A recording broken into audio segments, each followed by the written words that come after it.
Okay, it's a rare treat for me. I'm in the guest area at Latitude, way away from the main arena, and I'm joined by Jonathan from Everything Everything. Hello, Jonathan. Hello there. Thanks for spending a little bit of time and talking to me. It's great. And you're on in about 3 hours' time. Looking forward to it? Apparently so.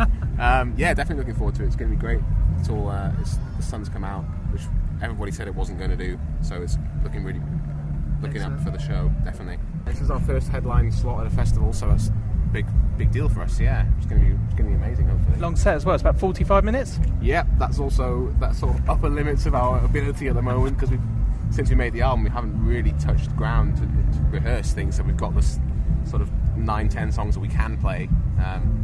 And if people want us to do more, we just can't really do it. I just start repeating ourselves. So yeah, one of the first gigs I ever went to, it was about many years ago, and they played their big hit very early on, and they ran out after about half an hour, and then they played their big hit again at the end, which surprised people, but I thought it was a nice touch. We've done that before, and I did this thing for radio about encores, and that was one of the main things they were talking about, is how bands used to do that. It's great. Now, you've had one festival after another this year, haven't you? You've been at Tea at the Park, and then you were at Ibiza after that, and then you must be pretty happy the way that your management are working you like dogs this year. Yeah, definitely. It's an amazing thing for it to be your job, just going to festival after festival for free, and playing at them, let alone going to them. It's great. It's amazing. It's an amazing way to spend the summer. Yeah, it's amazing. Are you are you rushing off, or are you hanging around for the next couple of days? See if you can see some of the bands here. We're staying here tonight. Obviously, we're staying here tomorrow as well, and then we're going to iTunes Festival on Sunday. So we're getting more than we usually get. Usually we're in and out, but today we've got a whole day off. We can just have some fun on the Saturday, see some bands, feel like real festival goers. Anyone you're looking forward to seeing? Yeah, a friend's band, White Belt Yellow Tag, we're going to go and see. All the bands I wanted to see, Dirty Projectors, Midlake, Vampire Weekend, they're all playing on Sunday, and we're not going to get to see any of them, and I can't actually for the life of me remember who's even on Saturday now, but there will be some good things, I'm sure. It'll probably be on YouTube soon anyway. Yeah. Now, I mentioned earlier, I saw you at the Reading Festival last year when you were on the BBC introducing stage, and there's a lot of people there and seemed to be going down really well. I thought it was, I thought it sounded pretty good, but you think the band's obviously come on a bit since then? Yeah, it has. I was just as you were saying that then, I was thinking back to it and thinking, God, we're pretty different now. I mean, I think a lot of things have happened since then, and this year's going to be up a huge amount of levels. It's going to be just a lot more confident, and we've got a lot more songs and just a bit more, stage sort of nous, really. All the stuff that's happened since then, we've learned so much in a year. It's really looking forward to seeing, just sort of comparing ourselves to last year. That'll be the first kind of repeat thing we've done, I think, actually, since we started the band. Will be that. Okay, and it has been a hectic year for you as well, really. I mean, is it good you've obviously had a lot of press, is it good to be peerless and that people aren't generally lumping you in with loads of other bands? You do seem to be in your own field at the moment. Yeah, I think that's great. I think there's any band would welcome that. I think there's a lot of people want to know about what's happening in Manchester at the moment, obviously because of the history and because there's quite a few bands coming out there at the same time.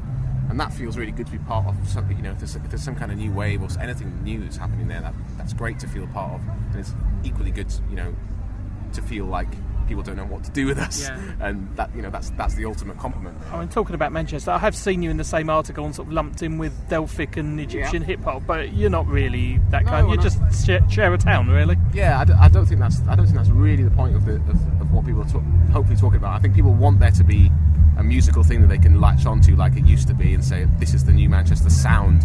That's not really the case. I think there's a new Manchester sort of activism or kind of feeling, and that's that we want to do something new, we want to do something different. It's been that way for ages, but people have, just had several successful bands at the same time. Doves don't sound anything like Manchester, Elbow don't sound anything like, but because they didn't happen at exactly the same time with another band, people don't call it a scene, but there's great stuff happening in there all the time. Yeah.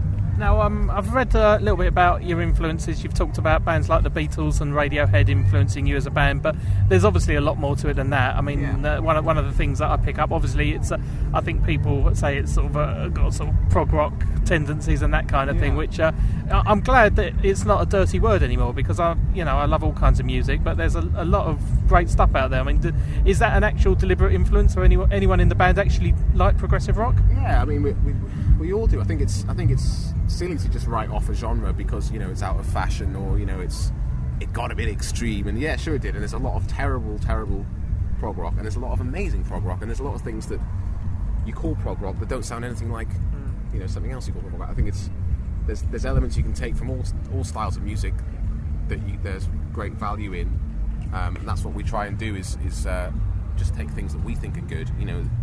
R. Kelly could be singing something ridiculous and I think it sounds great. It's incredibly commercial, and at the same time Steve Reich is being minimalist and hard to, well, he's not hard to listen to, he's great to listen to, but there's edgier things that we do listen to, and there's no reason why both those things don't have the same amount of value in the musical world. They do. If they make you feel a certain way, then they have the same value. It's just great to hear a few more imaginative chord changes. It seemed for about 7 or 8 years there were so many bands, so many songs which were almost going back to 3-chord blues almost. Yeah, I think that's indicative of that thing we're saying about Manchester. I think that was perhaps sort of concentrated on Manchester, on sort of northern bands, that whole scene, although there's some big London bands involved. It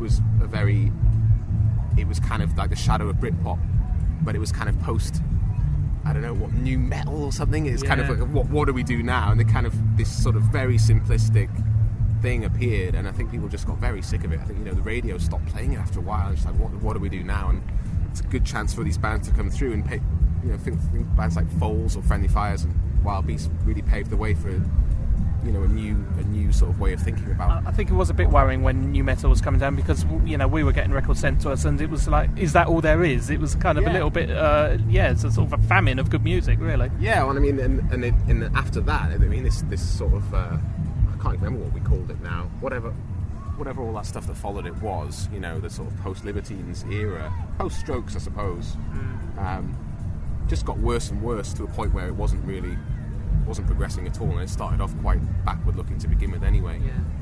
It was fine to begin with, but I think people got quite bored of it quite quickly.